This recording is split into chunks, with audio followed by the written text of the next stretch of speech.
គេសួស្តីអ្នកទាំងអស់គ្នាអញ្ចឹងខ្ញុំនឹងបង្ហាញអ្នកទាំងអស់គ្នាទាក់ទងនឹងរូបមន្តមួយដែលយើងនិយមប្រើគឺរូបមន្ត VLOOKUP នៅលើExcel អញ្ចឹងនេះគឺជាទិន្នន័យដែលខ្ញុំមានស្រាប់ដែលខ្ញុំមាននៅលើ Notepad អញ្ចឹងខ្ញុំធ្វើការ copy អាហ្នឹងទៅផាសនៅExcel បាទអញ្ចឹងបើសិនជាផាសមកករណីវាអត់ចេញជា column ឬជា row អញ្ចឹងទេវាតាមមក column អញ្ចឹងអ្នកនរគ្នាអាចចូល data ហើយធ្វើការ convert តិចទៅ column អញ្ចឹងវានឹងបែងចែកជា1 column 2 column 3 column អញ្ចឹងអូខេអញ្ចឹងក្នុងករណីនេះខ្ញុំមាន2 data set គឺ data set ទី1 data set ទី2អញ្ចឹង data set ទី1នេះខ្ញុំនឹងធ្វើការប្រើរូបមន្ត VLOOKUP ដើម្បីទៅ match ជាមួយនឹង data set ទី2នេះអូខេអញ្ចឹងខ្ញុំកែដាក់ data set ទី2មកបាច់កែក៏បានដែរម្ដងគឺអញ្ចឹងមុននឹងខ្ញុំធ្វើការ VLOOKUP ដោយសារទិន្នន័យនេះវាជាប់បន្ទុយ IDX ខាងក្រោយហើយនឹង gateway អញ្ចឹងខ្ញុំធ្វើការ find ដើម្បី refresh ទិន្នន័យទាំងអស់នោះទៅជាសូមឬក៏អាចថាទទេអញ្ចឹងណាអូខេអញ្ចឹងខ្ញុំធ្វើការ control អក្សរ M មកខ្ញុំធ្វើការ refresh gateway ដោយសារ gateway កន្លែងនេះមាន space ពី1មកទៅ 1G នេះគឺ space អញ្ចឹងខ្ញុំធ្វើការដល់ space 1ខ្ញុំ refresh ហើយ refresh ដល់អូខេអញ្ចឹងបានឆាយខ្ញុំទៅខ្ញុំធ្វើការ refresh IDX អញ្ចឹង IDX នេះក៏មាន space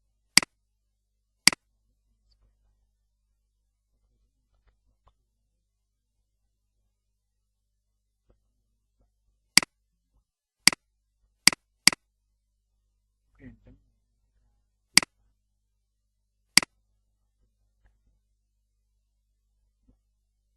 បាទ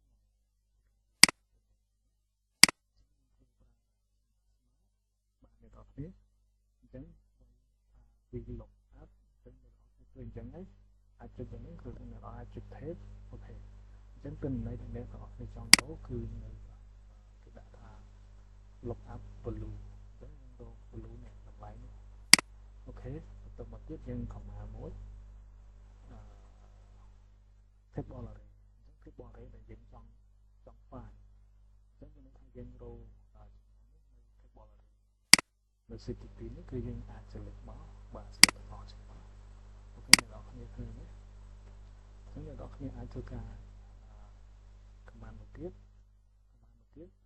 ហើយអ្នកនរគ្នាធ្វើការ column index អញ្ចឹង column index យើងប្រើតែមួយទេបាទអញ្ចឹងអ្នកនរគ្នាចុចមួយហើយបន្តមកទៀតអ្នកនរគ្នា command មួយទៀតគឺអ្នកនរគ្នាយក for ហើយ design មកបាទអញ្ចឹងអ្នកនរគ្នាធ្វើការ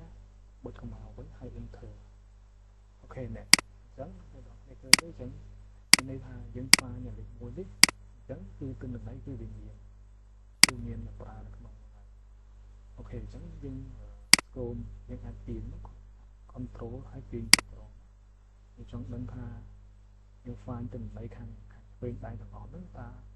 ទិន្នន័យណាដែលអត់មានប្រើ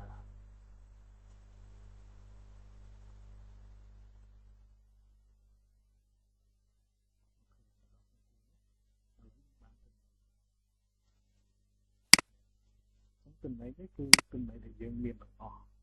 ហើយទិន្នន័យនេះនៅ city ទី2គឺទិន្នន័យដែលយើងយកមកប្រើយទេអញ្ចឹងយើងចង់ដឹងថាតើចំនួនទិន្នន័យណាមួយនៅក្នុង data set ទី1នេះដែលត្រូវបានប្រើរួចនៅក្នុង data set ទី2នេះអញ្ចឹងយើងត្រូវការធ្វើ VLOOKUP ដើម្បីងាយស្រួលអញ្ចឹងទិន្នន័យទាំងអស់នេះគឺសុទ្ធតែប្រើរួចបាទ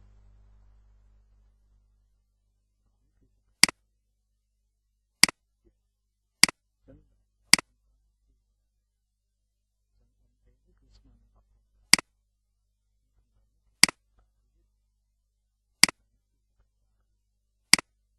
បាទ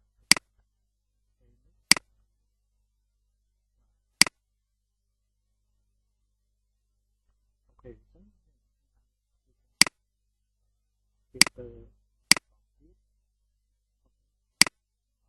filter tiếp click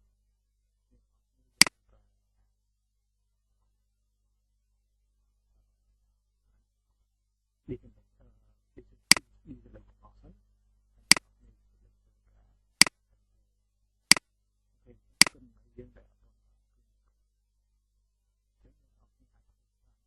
vì lúc nào bạn hay biến thêm cái số hay vì bạn bà chắc là cái tôn khi là áp cái nền tảng của bạn